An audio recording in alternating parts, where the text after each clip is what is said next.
A Rússia tem que ser apagada do mapa, a qualquer custo. Então, se eles falavam de cortina de ferro durante o socialismo, agora é uma cortina de concreto.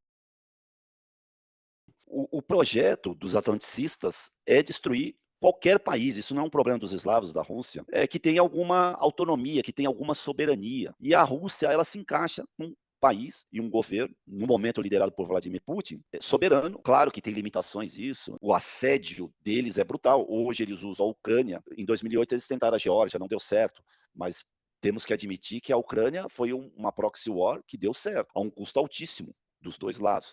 Mas o que eu quero dizer é que aquela lua de mel que começa ali em 2001 e vai até 2008 com o problema da Geórgia, sob lá Mikhail Saakashvili, termina ali, a lua de mel termina ali. Então, se teve uma janela de oportunidade com o Ocidente, foi aí. E aí, desde então, a relação ela só está piorando e vai piorar mais. Porque os atlanticistas, eles são perversos. Olha o que eles fazem na Palestina, o que eles fazem no Líbano, o que eles fizeram no Irã. Por que eles não vão fazer na Rússia? Isso é uma grande ilusão. Claro que a resposta da Rússia pode ser muito mais violenta. Então, economicamente, eles praticamente colocaram um muro. Então, se eles falavam de cortina de ferro lá durante o socialismo, agora é uma cortina de concreto. A Rússia tem que ser apagada do mapa, a qualquer custo. E se provou que essas sanções para um país mais ou menos organizado, que se preparou, não da maneira ideal, porque a Rússia, depois das sanções de 2014, ela já se preparou para o pior. Não o ideal, mas tanto é que ela está tendo um sucesso econômico por hora, e a gente não sabe por quanto tempo isso, que é outra ilusão, hein? Não se iluda que um país consiga manter uma economia por tanto tempo. Hoje eu vi uma notícia que já não tem mais mão de obra na Rússia. Já não tem mais mão de obra. Como que eles compensam isso? A Rússia ela está compensando ainda da Ucrânia. Tem 5 milhões de ucranianos que foram para a Rússia. 5 milhões é quase um país. Muitos países europeus não têm 5 milhões. A Bulgária, por exemplo, tem 5 milhões de habitantes hoje. Então, a gente está num momento em que se prova que é possível sobreviver sob sanções, sob assédio. Eu reconheço que para a população russa não é uma coisa confortável o que está acontecendo na Rússia, não é uma coisa confortável.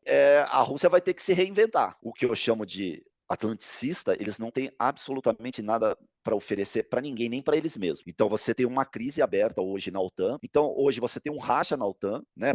Praticamente existe a OTAN europeia e a OTAN estadunidense. E eu acho que os setores atlanticistas europeus vão apostar numa guerra contra a Rússia. Esse é o projeto deles, né? A Rússia sofrendo todo esse desgaste. Ainda assim ela sobrevive e convive. Os Estados Unidos, né? Um dos membros desses atlanticistas, né? O principal membro, né? Veja o que eles fizeram lá no Irã por absolutamente nenhum motivo, foram lá e bombardearam, mataram o líder político, religioso, assim, sem nenhum remorso. Eles estão. Então, felizmente, o Irã conseguiu resistir, o Irã conseguiu destruir praticamente todas as bases, ele conseguiu cegar e ensurdecer todo o sistema de radar daqueles ditaduras do Golfo, né, que são mais 6 aproximadamente, e eles tinham 13 bases, todas elas foram atingidas, não necessariamente destruídas, e os Estados Unidos, assim, eu não sei o que ele vai fazer, ele está com um problemão lá. Paulo, é o seguinte, ontem eu estava vendo um vídeo do Pepe Escobar e ele estava comentando, né, essa questão da guerra da Ucrânia, que parece que existe, se teve assim uma certa crítica, né, à maneira que o Putin está conduzindo essa guerra. Que existe agora uma diferença, né, de abordagem, um aumento até dessas críticas. As pessoas estão vendo como o Irã está reagindo, né, e estão comparando, né, as pessoas estão comparando as atitudes. É claro que uma guerra não tem nada com a outra do ponto de vista militar, do ponto de vista político, mas, de qualquer forma, a atitude, né, a diferença de atitude de um país como o Irã em relação à Rússia está sendo bastante diferente. Então, isso parece ter aumentado o nível de crítica, né? O que o Irã fez que a Rússia deveria fazer?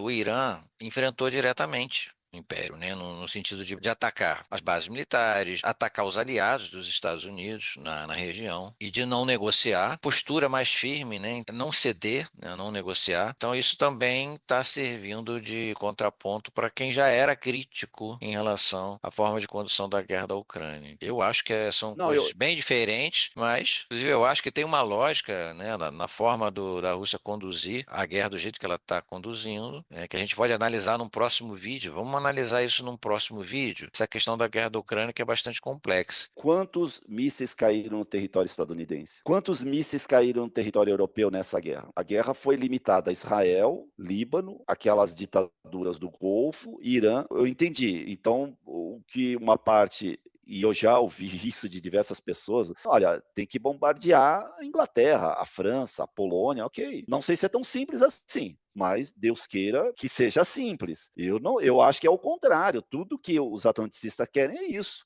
para ter É. uma justificativa para entrar em guerra com a Rússia. Agora, por outro lado, a Rússia ela está numa guerra que ela não consegue resolver o problema lá, né, por hora, e sofre todos os dias, às vezes 2 vezes por dia, ataques de drones e mísseis. Isso é fato. Então ela está realmente numa situação bem complicada. Pois é, essas linhas Eu vermelhas aí já foram cruzadas diversas vezes, Meu né? Deus. E vão E tem continuar que ter sendo muito sangue cruzadas. frio para realmente não entrar, para não dar Exato. Então justificativa para escalar a guerra, né? Mas mesmo que a Rússia consiga tomar Donbas, porque de Donetsk está faltando 4.000 quilômetros quadrados. 4.000 quilômetros quadrados é menor que a grande São Paulo, assim, de ordem de grandeza, né, para ter uma ideia, né. Então, mesmo que ela tome, faça uma buffer zone ali, uma zona de amortecimento, não sei se o problema vai estar resolvido. Partindo do princípio que ela consiga tomar esses restinhos desses 4.000 quilômetros quadrados aí de Donetsk. Não sei, porque o que a Europa vai fazer ali vai ser uma base de lançamento de mísseis e drones a partir da Ucrânia. Como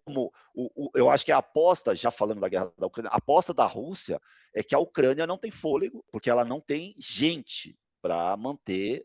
É uma guerra extremamente letal para o povo, principalmente para o povo ucraniano, os soldados ucranianos. Eu acho que a aposta da Rússia é que a Ucrânia, ela no médio prazo, ela não tem como manter essa guerra, porque ela não tem gente. Dinheiro sempre vai ter, arma sempre vai ter, mas gente não vai ter. Os europeus, obviamente, não têm nenhuma disponibilidade de colocar gente deles no terreno. Eles colocam advisors, eles colocam armas, eles colocam conselheiros, mas eles não têm tropa. Eu acho que eles nem têm tropa, mas mesmo que tiver, não sei se há condição de colocar tropas, mas seria isso. Pois é, então assim, só para terminar, mesmo que a Rússia consiga ali os seus objetivos em relação a Donetsk, mais a falta dos outros oblastos, ninguém garante que a Ucrânia vai fechar um acordo, né? E aí você tem uma Perfeito. situação que para o Ocidente vai ser cômodo, porque eles vão continuar fornecendo mísseis para a Ucrânia vai mandar para dentro da Rússia, vai chegar uma hora que a Rússia vai ter que retaliar os países do Ocidente, mesmo correndo o risco de escalar a guerra. Porque na guerra do Irã, a grande vantagem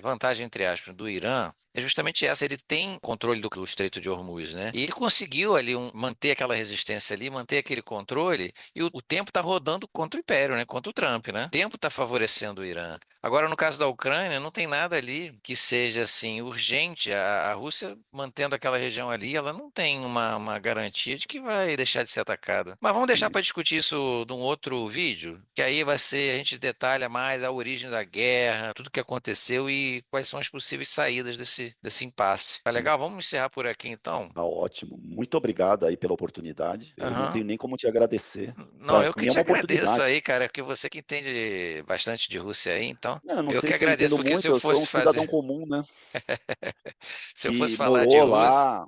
se eu fosse falar de Rússia aqui sozinho, ia ser muito monótono, né? Não ia ter essa profundidade que você consegue colocar aí em discussão. Então tá, Paulo, grande abraço aí, abraço a todos que vão assistir o vídeo ainda, né? E a gente vai se falando então. Grande abraço Estou à aí. disposição. Um abração. Tchau, tchau. Tá, Pode até desligar aí. logo. Valeu.